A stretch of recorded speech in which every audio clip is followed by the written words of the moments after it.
Oh, check out this dope spot. Come on, let's go.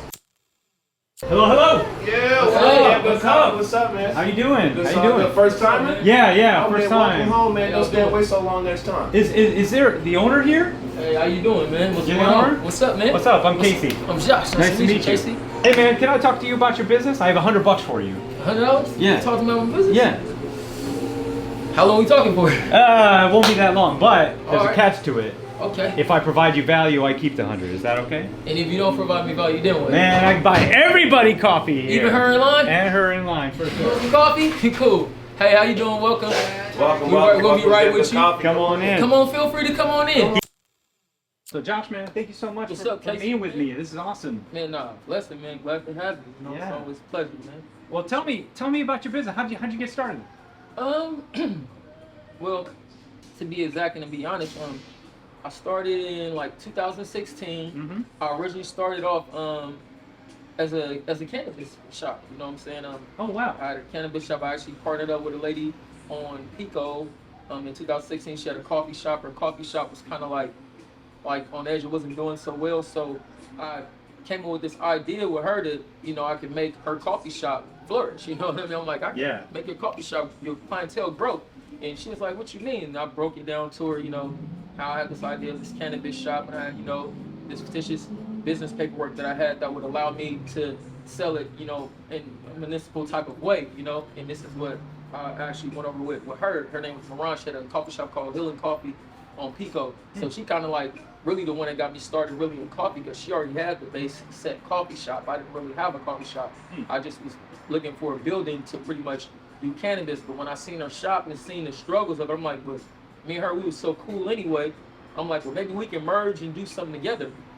And then I had this idea. I'm like, you know, we'll switch it up and we'll call it Little Amsterdam. You know what I'm saying? And with Healing Coffee, you know what I mean? At the top, we'll have cannabis upstairs, and then we'll infuse it with the drinks downstairs, and then, you know, we'll add a tab on that, and then we'll just kind of like, you know, work it out to where it makes sense for the both of us in business. And keep in mind, like, I really didn't know business that well, so I'm kind of just learning as I go, you know, with the lady. Then she's from Korea, so she's culture shock, like kind of what's going on here.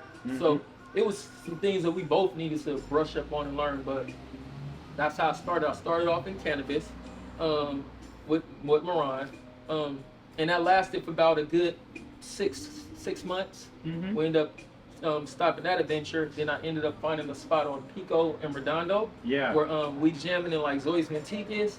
And I was there for about 5 years. We opened up on October 31st, 2017 there. And we were there doing cannabis till like, I want to say December. Let me think about it. No. So we was there doing cannabis till March 18th. I remember it. We sold cannabis to March 18th, and then I remember getting audited from the DCR, which is the Distribution Cannabis Regulations Bureau, or whatever, is where you go now to do all the cannabis regulations. It's a serious business up there on Fig and Second. So I had to go through all that process. When I was done like with the auditing thing, I wasn't meeting, you know, the requirements, and for me to meet them, it was going to cost so much, and then the taxes on cannabis was so high. So I kind of like stopped. I closed down the dispensary, and I kind of idled for about like, I want to say a week and a half, to try to figure out what I was going to do with the shop. Because I'm like, you know, you got this brick and mortar, it got to make money, it got to pay for it, got to get paid for it. So how am I going to do this? So I closed down for like a week and a half, and then I remember opening back up, and I said, you know, I'm going to change it to Little Amsterdam Coffee. And we changed it to Little Amsterdam Coffee. I must have sold coffee there for about a good 5 years. I moved here. So we moved here from 2017 to 2022. We were there. Wow. Then we moved here in 2022. We opened here. And I mean, you know, now we're here, you know, doing coffee. No more cannabis, just strictly coffee. Community, good people, you know, that type of thing. And, you know, man, much more to come, you know, for every corner. But that's crazy. So 2 weeks you shut down. I know most businesses have to be like shutting down, taking 6 months. Correct. To course correct. Exactly. You know, when I didn't some do any of that. adversity happens. Yeah. But you clearly said, you know what? 2 weeks, I'm having a coffee shop. I'm making a coffee shop. Damn. And I went through that process, trying to make a coffee shop, which I did make a coffee shop. The funny part about it is I just opened. So I didn't really know anything about business, like health department compliancy, Yeah. building and safety compliance. I was totally ignorant to the fact of what was really going on. So Mhm. I opened up in March, Mhm. and I opened all the way to December of the end of the year, and then the health department came eventually. I had to shut down, and then I shut down. They were gonna open me right back up, but then once health department notified building and safety was like, well, that can't be a 2-story because it's in our system as a 1-story. So I guess the owners didn't correct they didn't update the system, they didn't update the property, nothing. It's just like I was in for a rude awakening, but I made it through. It took me like 14 months to get fully compliant, get the building structured out, to break down the 2nd story, build it back up. It cost me thousands to do that. Like, them was $60,000 just to do that. So it took me roughly about 14 months, like as if you would go to. I looked at it like in real life. I looked at it like paying for tuition to go to like a good private college. Because at the end of the day, I learned a lot about business and compliance, and I still was able to get my brick and mortar open back up and stable to where I can now get back to the community, get back to doing what I love, making coffee, those things, et cetera, et cetera. So that's kind of like how it went for me. That's crazy. And so while all that compliance was happening, you were still selling coffee. Nope, I was shut down you were shut down. I was shut down doing events, renting parties, doing pop-ups, that type of thing. I did whatever I could do to just stay open and pay the bills until those 14 months was over. And once I got open, once I got approved, I'll never forget, it was January 1st, I want to say 2020, to get officially approved to open back up. Yeah. And literally, like, I promise you, like a month and a half, this thing called COVID hit. I never knew what it was. It's called COVID. I'm like, ooh, that sounds crazy, COVID. And man, when COVID hit, it just kind of like changed everything. It like stagnated a lot. But believe it or not, the backstory to like what I had going on, it helped me because the stuff we're doing for the community, doing these essential drives and all that, it caught up to me when this lady named Maria, she had this company with the community fridges.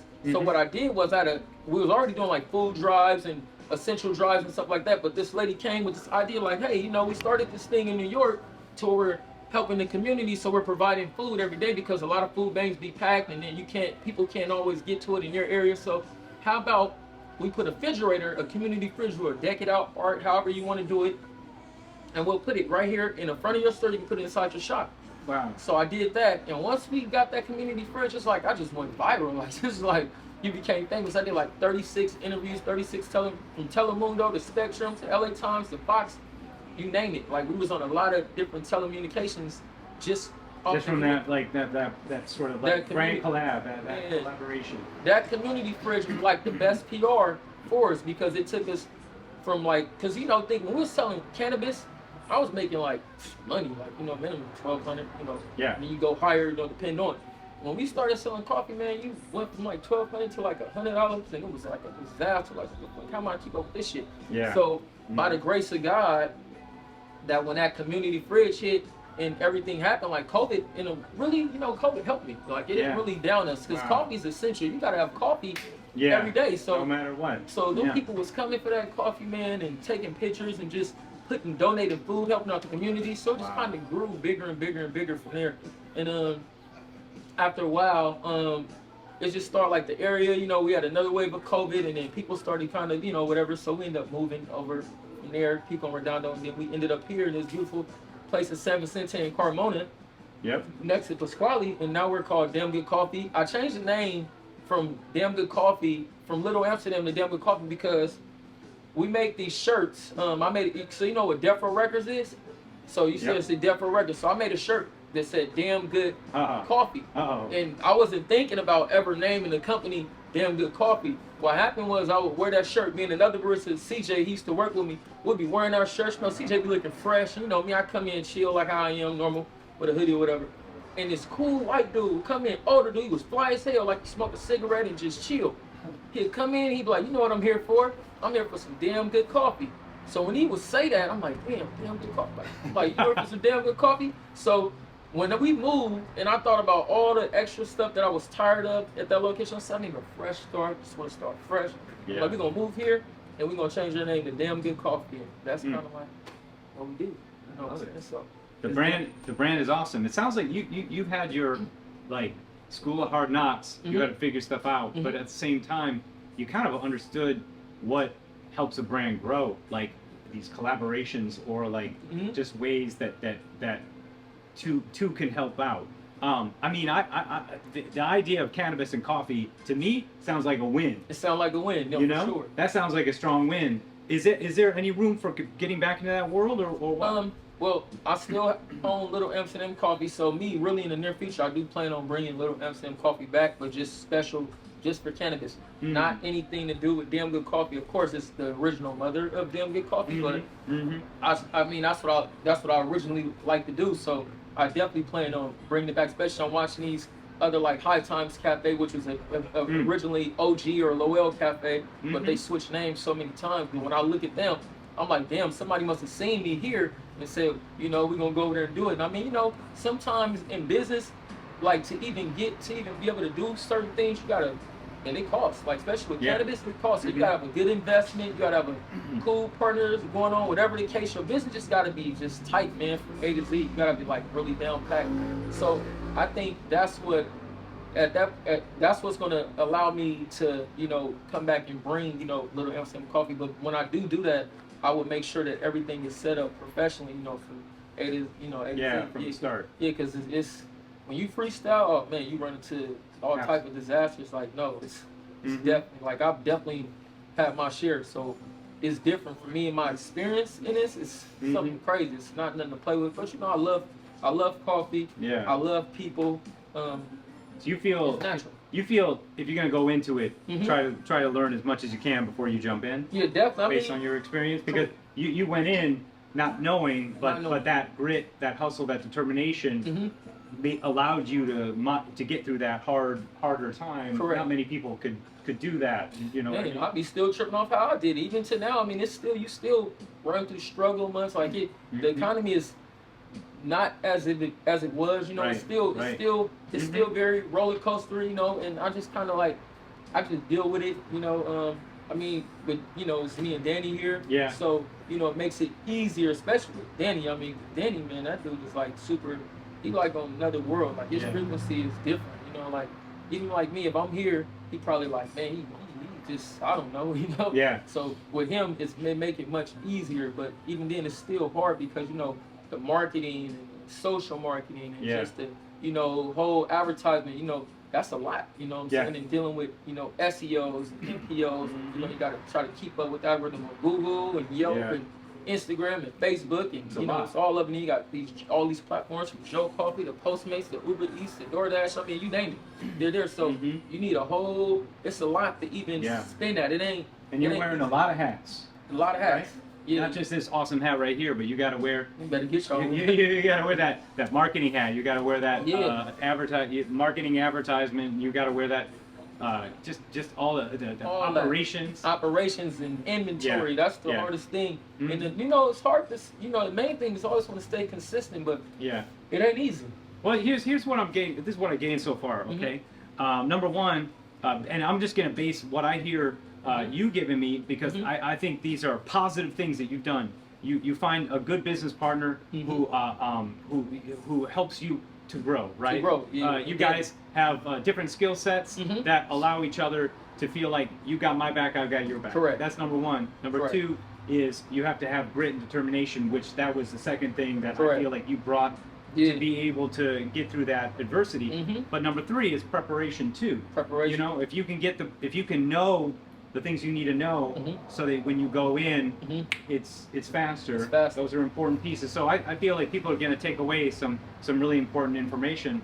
Josh, this was great. Thank you so much. Thank you so much, man. I appreciate it. I appreciate it. I feel like you gave me more value than I gave you, man. Because I just listened. I felt like it was, you know, I was hearing about your story, about your struggles, and what I gained from it is that the determination, finding a right partner, determination, having preparation, and having a vision are all the things needed to grow. And sticking to the script. And sticking to the script. Sticking to the script. And it's not you're not going to be able to accomplish everything all in one day. So you can work on SEO one day. You know, try.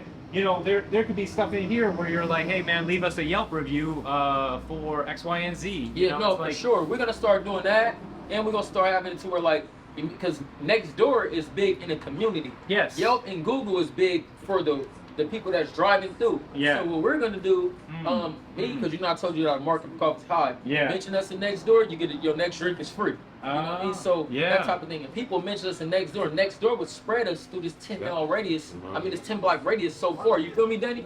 Because it's next door. So we're gonna do that. You know what I mean? I wanna. It's like a lot of different things that we could just improvise on. But you know, like I said, I'm back now. I got Danny. You know, and I mean, it is what it is, man. Listen, I didn't give any value. You gave me value, man. With that next door, come on, man. That next door, that is amazing value right there. Man. Again, one day at a time. You know, Yeah, it's definitely like one day at a time. Definitely. If you guys ever want to figure out or talk about the subscription stuff, you know, as you grow the local, you're growing a shipment going out, right? But that can be a vision for later. It's just something you keep in the back of your head. No, for sure, definitely. I mean, it's a super great idea. Like I said, we've talked about it before, and it dawned over me again when he said it the other day. He said that you had mentioned it. He said, KC had this thing with the subscription. I'm like, yeah, that's dope. We need to probably get on that. You know what I mean? For sure. You make it an experience too. Get some music in the box. Get some coffee in the box. You know, it's almost like experiential. Something where it's music and a piece of merch, like a piece of merch, a t-shirt or a hat, or some socks, stickers, some socks. It feels like a whole vibe in the box. Whole vibe and you open it up. It's a whole vibe in the box. We put the vibes in every cup. You put the vibes in every cup. We put the vibes in every cup. That's one of our new slogans. We put the vibes in every cup. Yeah. So, shit, we put the vibes in every box. We put the vibes in every box. Look at that right there. That's it right there. That's the slogan right there. Yeah. I'm telling you that's a brilliant idea. And then you're leading with all your strengths, your music, your creativity, you know, your coffee, your community. Thank you. Thanks, man. KC, thank you, man, Appreciate for it, always man. supporting me.